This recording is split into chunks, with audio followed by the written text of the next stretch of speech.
Belfast confetti.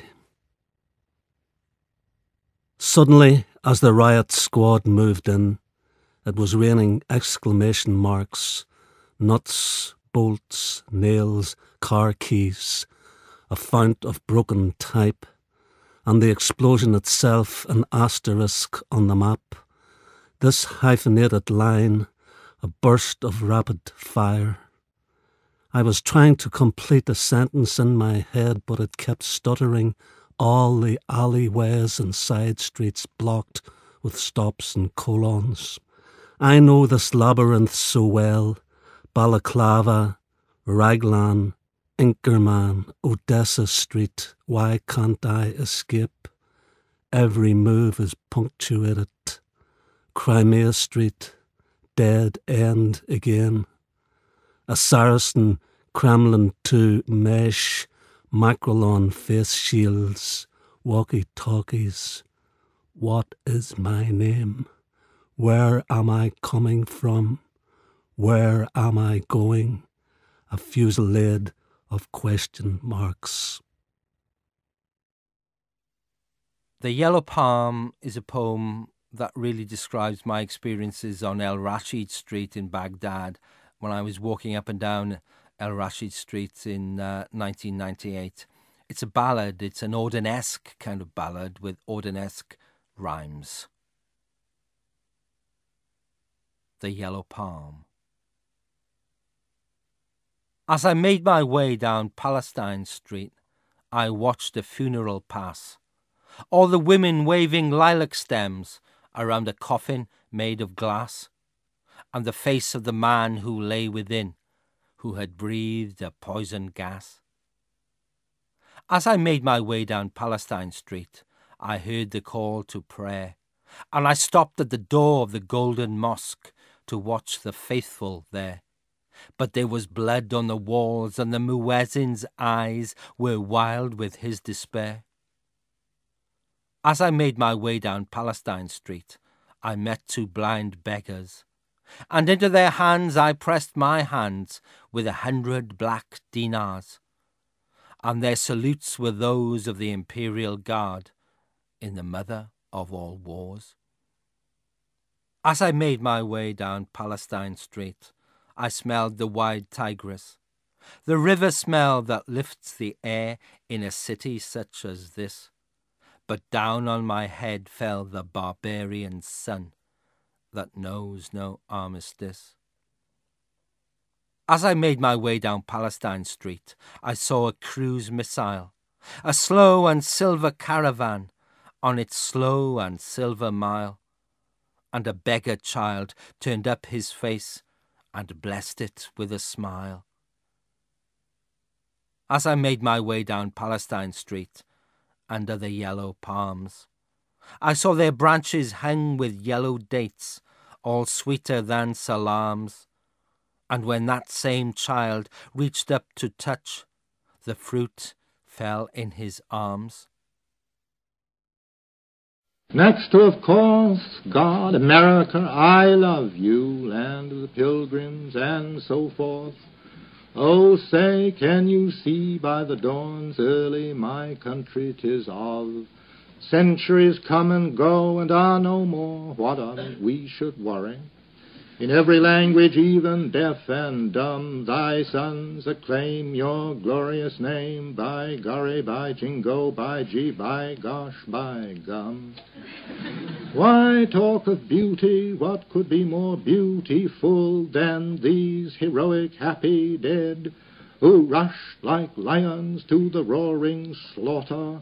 They did not stop to think, they died instead. Then shall the voice of liberty be mute?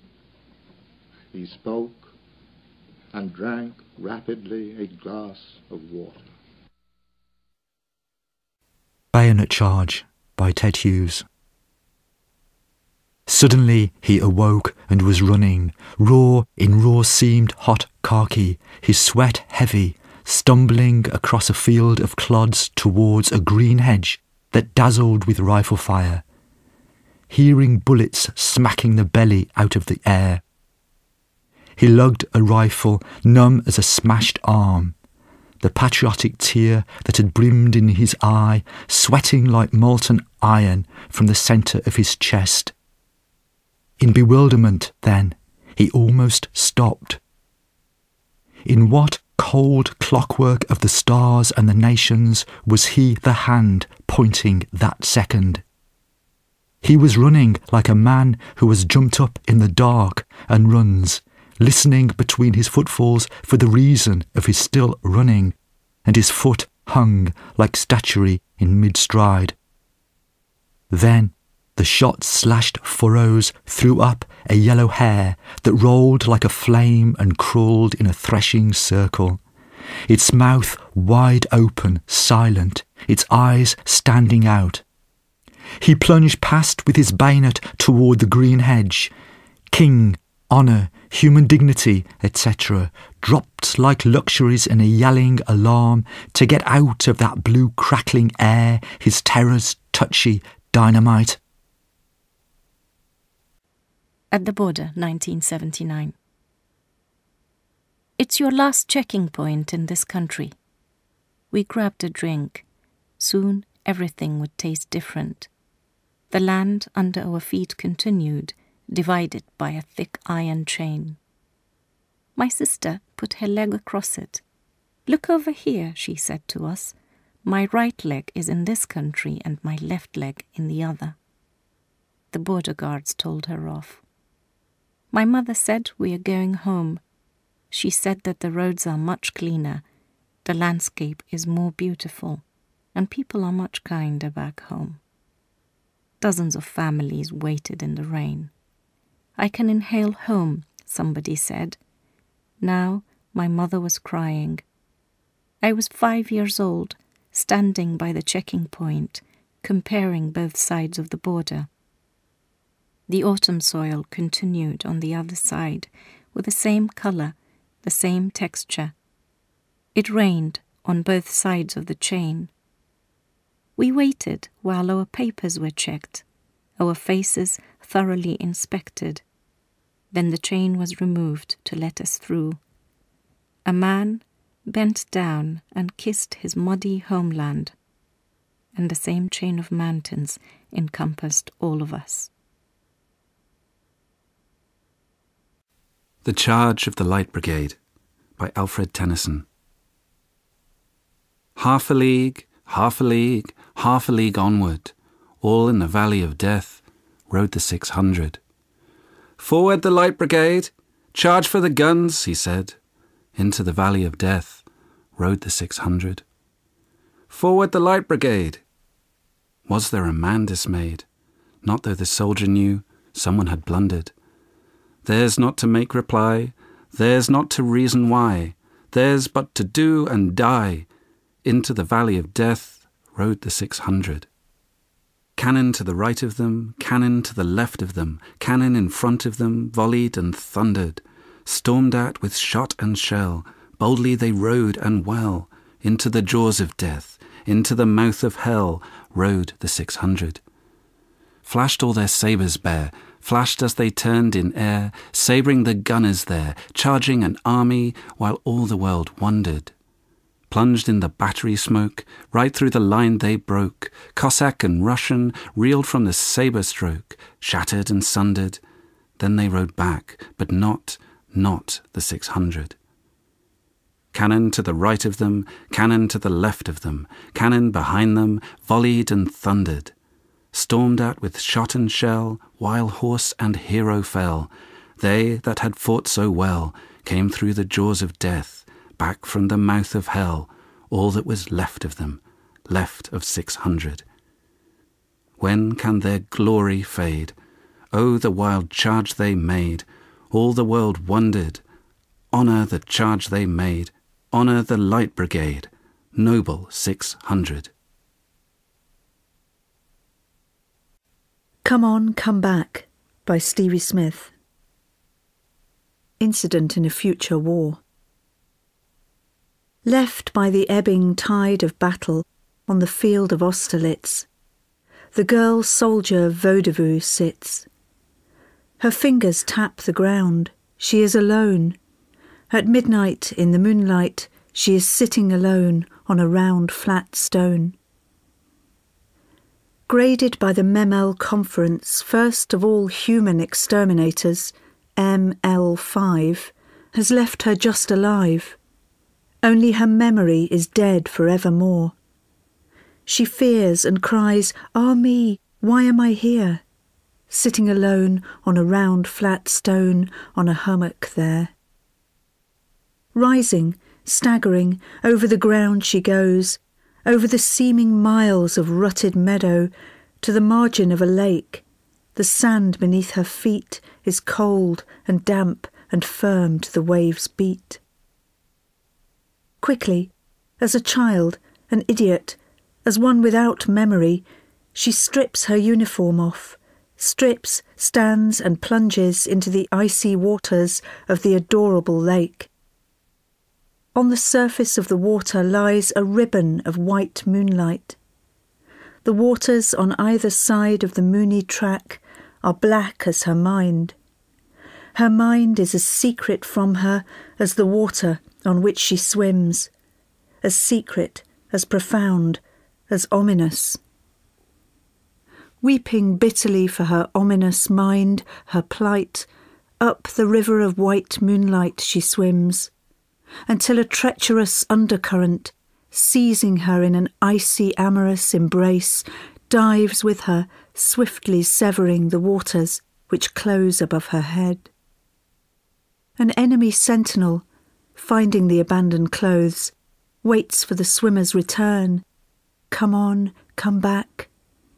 Waiting, whiling away the hour, whittling a shepherd's pipe from the hollow reeds. In the chill light of dawn, ring out the pipe's wild notes. Come on, come back. Vaudeville, in the swift and subtle current's close embrace, sleeps on, stirs not, hears not the familiar tune, favourite of all the troops of all the armies, favourite of Vaudeville, for she had sung it too, marching to Austerlitz. Come on, come back. Flag. What's that flutterin' in a breeze? It's just a piece of cloth that brings a nation to its knees. What's that unfurling from a pole? It's just a piece of cloth that makes the guts of men grow bold. What's that rising over a tent? It's just a piece of cloth that dares the coward to relent. What's that flying across a field? It's just a piece of cloth that will outlive the blood you bleed. How can I possess such a cloth? Just ask for a flag, my friend, then blind your conscience to the end. Futility by Wilfred Owen. Move him into the sun. Gently its touch awoke him once, at home, whispering of fields half sown. Always it woke him, even in France, until this morning and this snow. If anything might rouse him now, the kind old sun will know. Think how it wakes the seeds, woke once the clays of a cold star. Our limbs, so dear achieved, our sides full nerved, still warm, too hard to stir. Was it for this the clay grew tall? Oh, what made fatuous sunbeams toil to break earth's sleep at all? Hawk Roosting by Ted Hughes. I sit in the top of the wood, my eyes closed.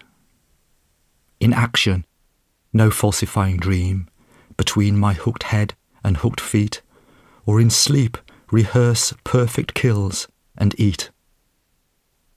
The convenience of the high trees, the air's buoyancy and the sun's ray are of advantage to me, and the earth's face upward for my inspection. My feet are locked upon the rough bark. It took the whole of creation to produce my foot, my each feather. Now I hold creation in my foot, or fly up and revolve it all slowly. I kill where I please, because it is all mine. There is no sophistry in my body. My manners are tearing off heads, the allotment of death. For the one path of my flight is direct through the bones of the living. No arguments assert my right. The sun is behind me. Nothing has changed since I began. My eye has permitted no change.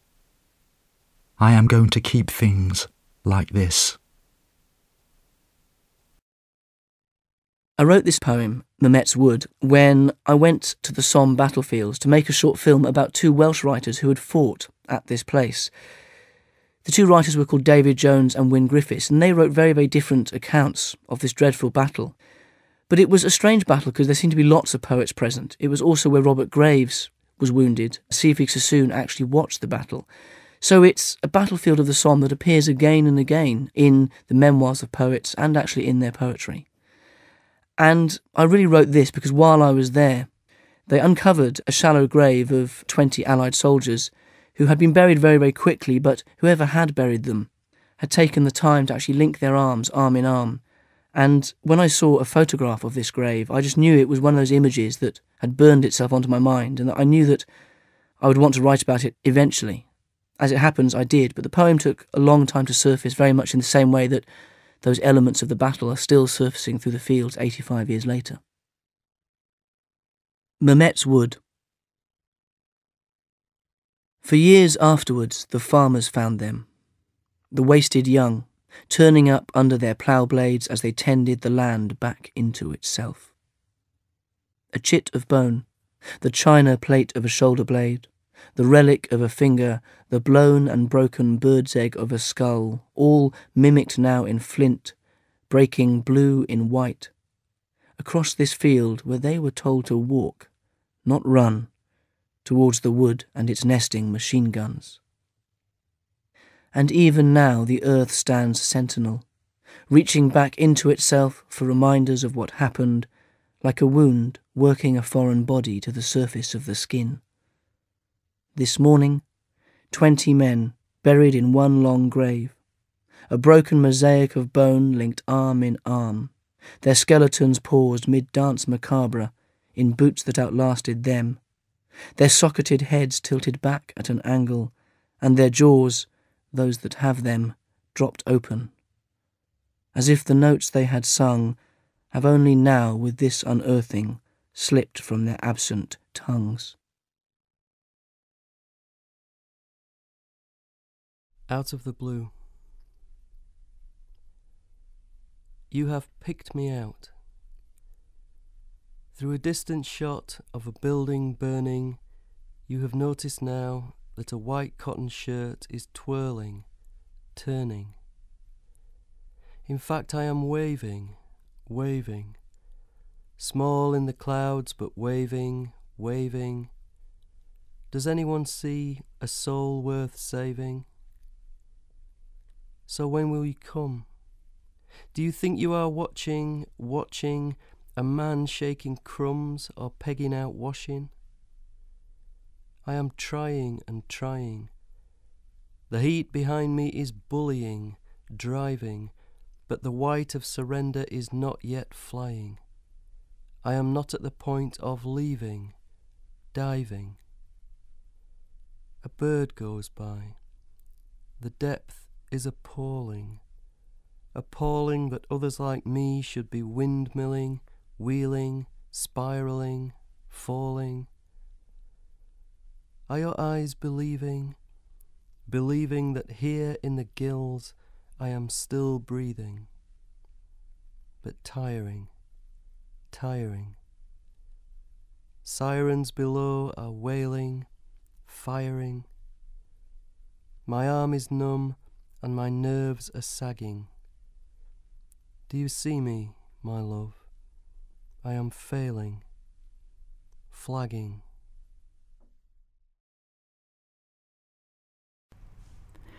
Poppies.